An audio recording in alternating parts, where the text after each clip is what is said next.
Programme Leader of the BA Musical Theatre here at GSA. Indeed, hello. Very nice to be here with you. And you. So we're going to talk about three main topics, and these are things that I think people will be really interested in hearing a little bit more about. Well, I hope so. I hope so too. I hope so.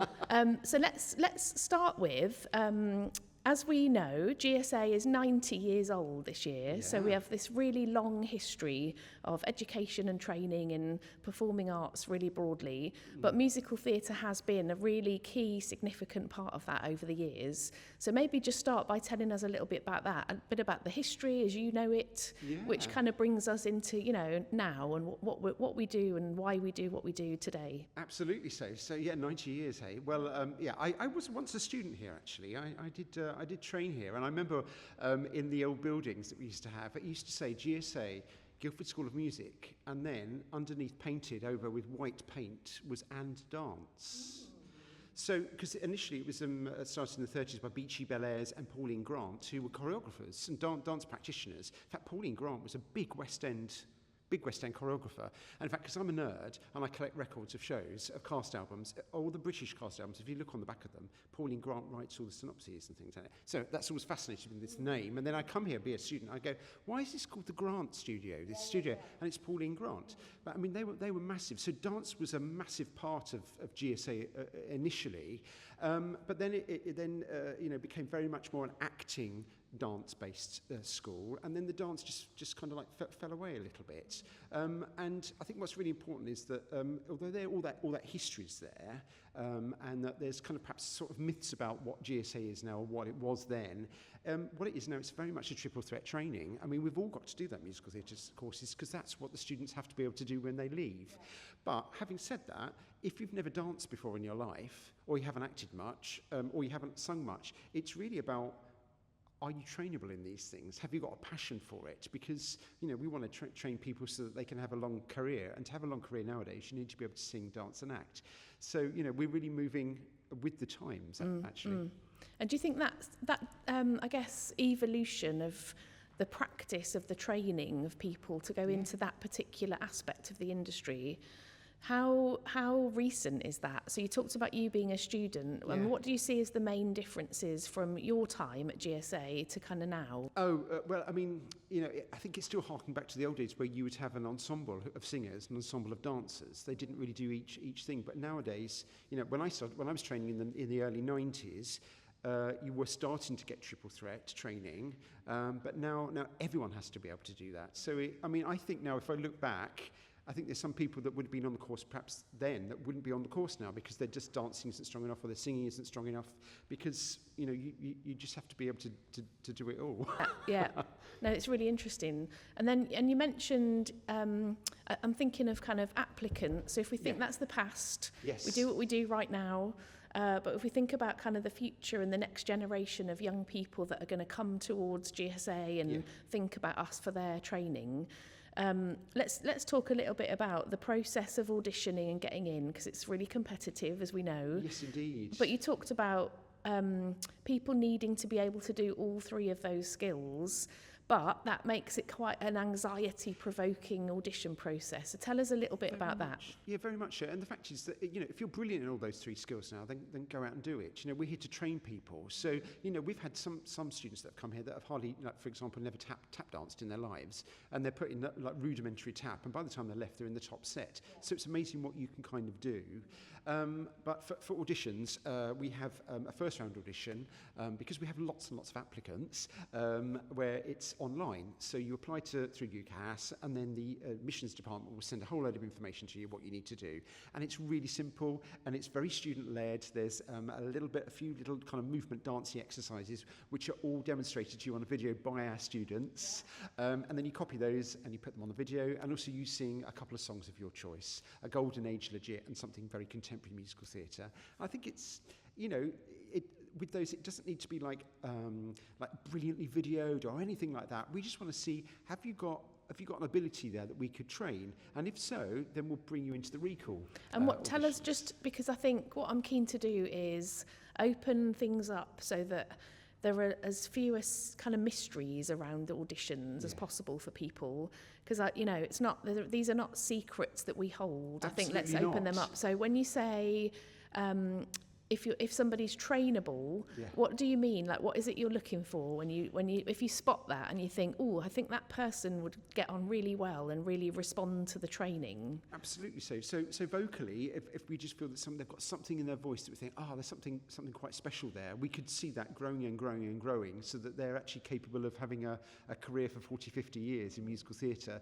And the same with movement. We need to be able to see that someone has got a bit of coordination and actually is going to be physically suitable to cope with the rigours of a course like this. But that first round, it's just really kind of surface level stuff, really, because it's at the recall round that we can actually see, what these people are, and if we can really enjoy working with them. That's great. Okay, so online, that's online. Everybody. Yep, there's absolutely. no culling. I think often people ask me that. It's like, is there lots of people weeded out even before that? It's like, no. Every video is watched, every video is graded by internal staff. There's none of this that we get people in from the outside to watch videos. None of that happens. It's all done by staff who teach on the course and will be teaching the students as well. And that's really important. I think so, yeah. Great. And then, so people are invited then to a recall. Do you want to tell us a little bit more about that? Yeah, the recall day is sort of a day in the life of GSA, and again, it will be led by people that are teaching the course. So I'm always there. I'm always there. And head of dance, Philida, and head of singing, Kevin. The three of us run them. If one of them can't be there, then their deputy would come in. And it's a long day, and it's a day in the life of GSA because we want you to get to know us, and we want to get to know you.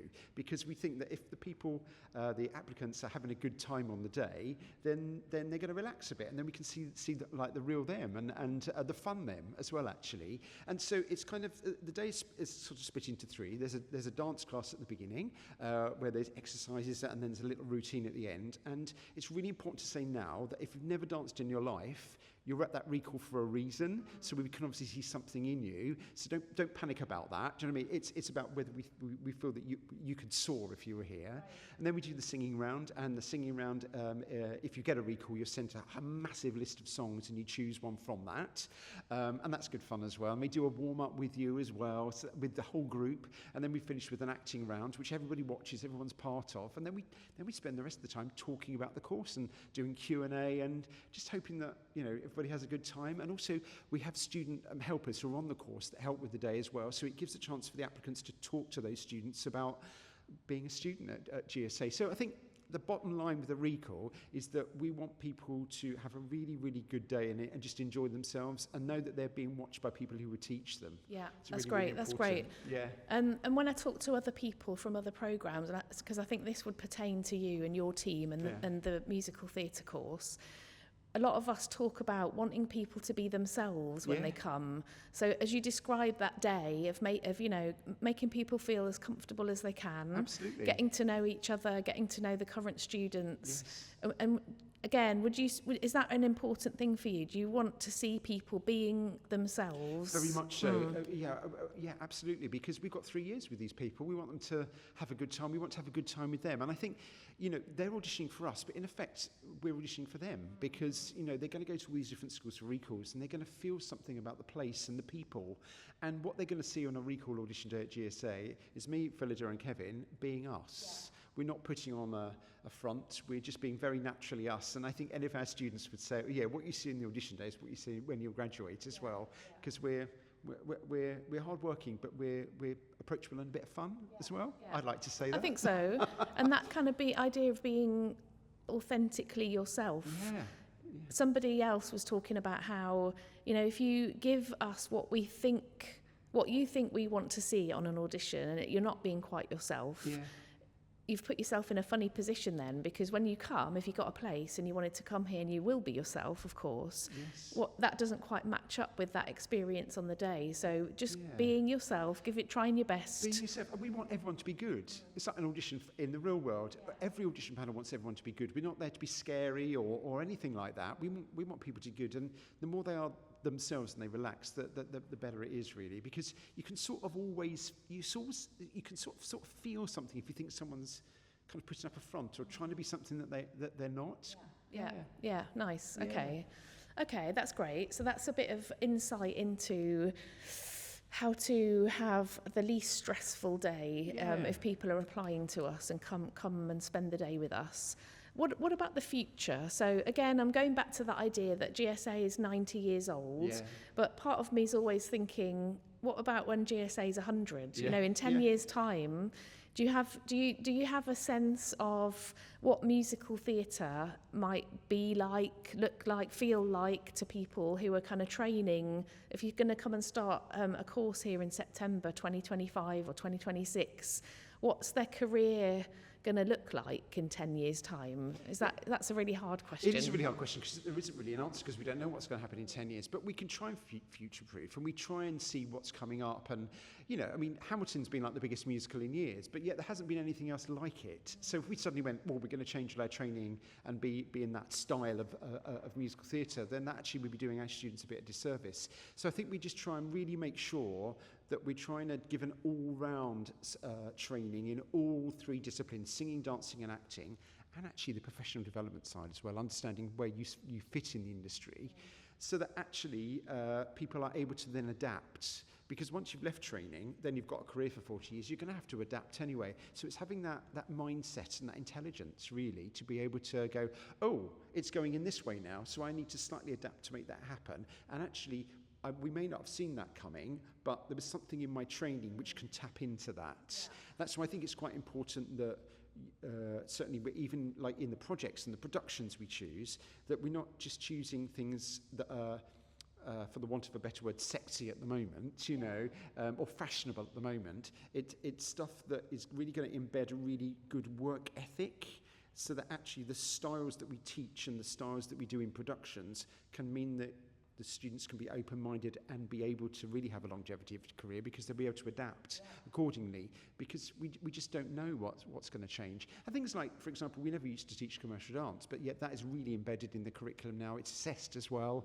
Screen acting is now really embedded into the curriculum. A few years ago, it was just a week's course. Now we do it in all 3 years because we think that's really, really vital. And I think what's also important is it's a musical theatre course, but in the end, when you graduate, you're a performer like anybody else. And it always excites me when students phone me or email me and say, oh my God, I've got this job. And actually, it's in a massive play, or it's a television or something like that. Because I go, well, that's brilliant, because, you know, it may, I think, what do they say in America about you train in your specialism, like your...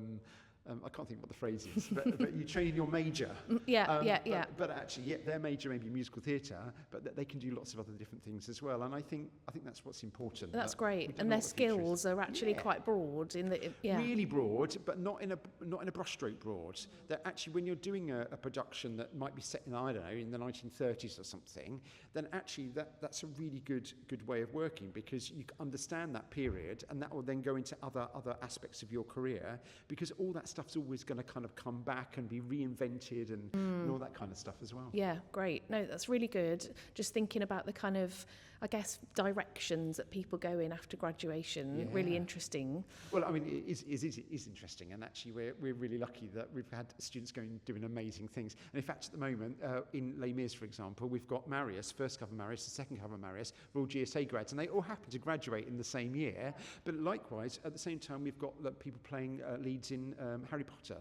So, and that's a play, a major play, and that's, I think, it's just brilliant. Yeah, it's great. No, it's such a strength of the course, because you do come to university, whatever your subject, to go out into then the world of work. Absolutely. Yeah. And actually, it might be worth just saying that we are at part of a university, and we're a conservatoire training. So, you know, you get 30 hours a week, 30 weeks a year, and of course we charge university fees, whereas you know, you could go to other institutions, private institutions, and it's a lot more expensive. But that doesn't mean that you don't get the same amount of training here or hours here. It's exactly the same, actually. And you know, we're really fortunate to have that. And also, we're really fortunate that we only have a cohort of 22 students, which is, I think that sets us apart, actually.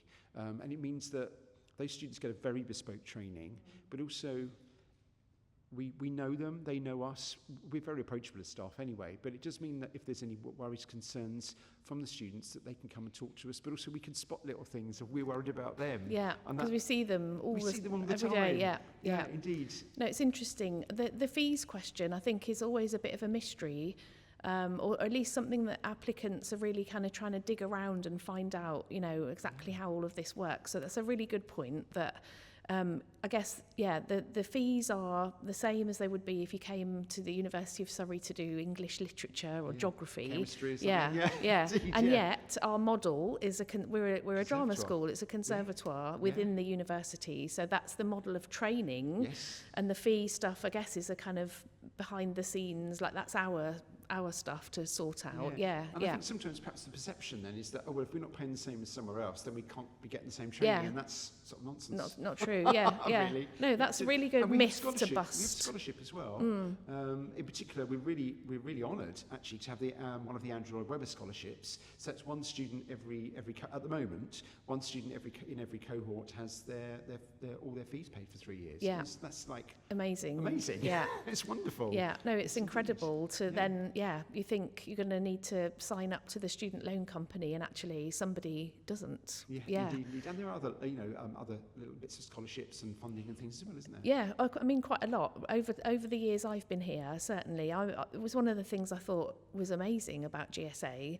I think last year we had 58 different scholarships and awards. I didn't know it was that many. It's a lot, yeah. Wow. And they're not all as handsome as that Andrew Lloyd Webber scholarship you mentioned. They really range in amounts, but 58 different individuals benefited from one or other of those kind of forms of support, so that's quite healthy too. Really healthy. Yeah, that's indeed. Great. Brilliant. Well, we've given a range of things for people to think about, and if people are interested and want to know more about musical theatre at GSA, we might invite you back for series 2. Be nice. Yeah, we'll have a cup of tea next time. very lovely. That's a good idea.